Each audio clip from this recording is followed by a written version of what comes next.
Қадыр түні. Бұл 1000 айдан қайырлы болған түн. Неге Қадыр түні деп атады? Алла Тағала Құран кәрімде айтады. Бисмиллахир-рахманир-рахим. Инна анзалнаху фи лайлатил қадр. Шын мәнінде біз оны Қадыр түні түсірдік дейді. Яғни бұл түн Алланың тарапынан Құран түскен түн. Сондықтан бұл түн қадірлі, сондықтан бұл түн қасиетті. Құран кімге, неге қатысты болады?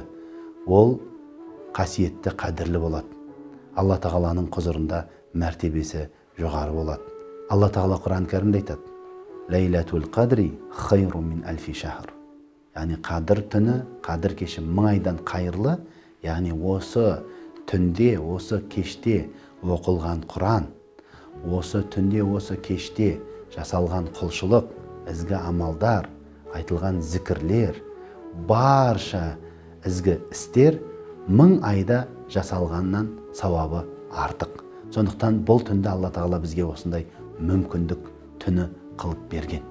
Біз бұл түнді барынша құлшылықпен, Құранмен, намазбен, ізгі амалдармен, зікірмен өткізуіміз керек.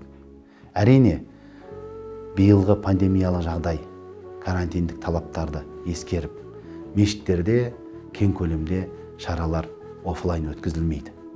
Себебі халықтың, қоғамның, үмметтің денсаулығы ол үлкен ұлы құндылық мүдделердің бірі.